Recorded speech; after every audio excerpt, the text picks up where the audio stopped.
Why India doesn't have nuclear aircraft carriers? Well, India is building a formidable navy of 3 aircraft carriers. While there are only operational aircraft carrier is INS Vikramaditya. There is one more undersea trials after construction at Cochin shipyard. Both these carriers have petroleum-based traditional engines. India had initially planned that the third one should be nuclear supercarrier. But after deliberation, this plan was dropped. Russia had offered to build a nuclear aircraft carrier for India, which India politely refused. Nuclear carriers have been the mainstay of the US Navy for a while now. Typically, a nuclear aircraft carrier has an operational lifespan of 90 years and can operate continuously for 25 years without any refueling. Still, India has decided not to go a nuclear aircraft carrier. Why? Let's discuss. Aircraft carriers became an inevitable part of the American defense strategy after World War II. In its eagerness to prove that they are the world's true superpower, the US was spending billions of dollars in developing advanced weapons.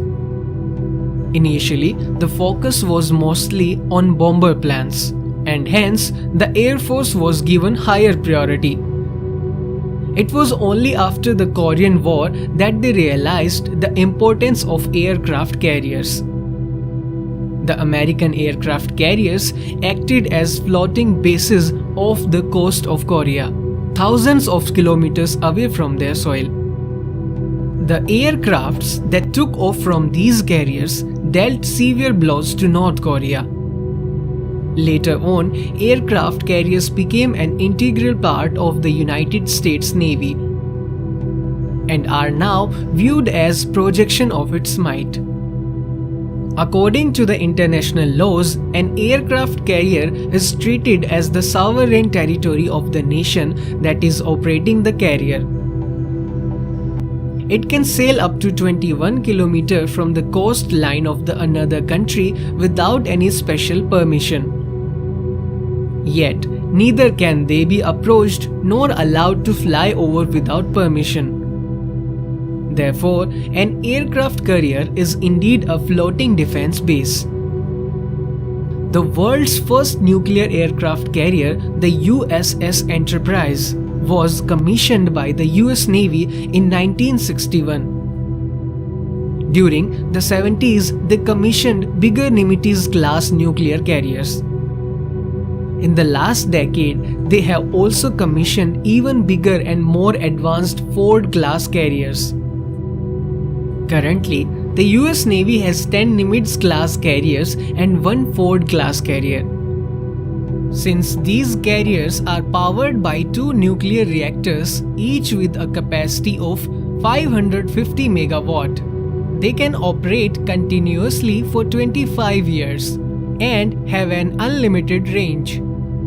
With a displacement of over 1 lakh tons, they can accommodate about 90 aircrafts. This is also the reason why the world's second largest air force is that of US Navy, right after the US Air Force.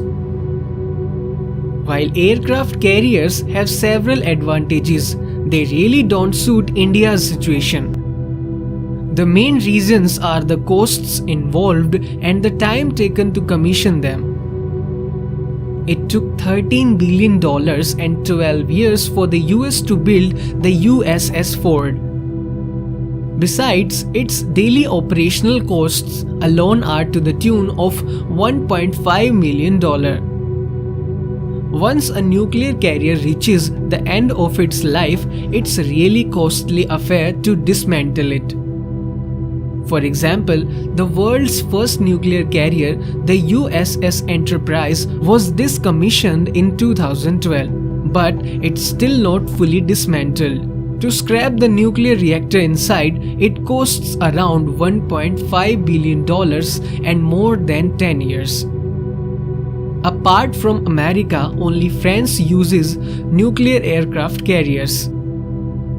Besides India, Russia and the UK too have considered nuclear carriers for their navies. But they too have scrapped such plans considering the huge costs. Not only can the US afford aircraft carriers, they also go hand in hand with the US military strategy. America has cordial relationships with its immediate neighbors. Their adversaries such as North Korea, China, Iran are all far away from their own soil. The unlimited range of these carriers enable them to operate freely, closer to the enemy's territory for years. On the other hand, India's adversaries are all close and share land borders with her. To defend her territory and to protect her interests, traditional aircraft carriers are more than enough. Arabian Sea to the west, Bay of Bengal to the east, and Indian Ocean to the south are primary operational zones of Indian Navy. What India needs are highly efficient aircraft carriers that can be operational in the next 10 years. Spending billions of nuclear aircraft carrier is not at all ideal. Once INS Vikrant and INS Vishal enters the service along with INS Vikramaditya, the Indian Navy will be in much better position to defend India's interests in our region. Let us all wish our forces continue to further national security interests through the optimal use of resources. Jai Hind.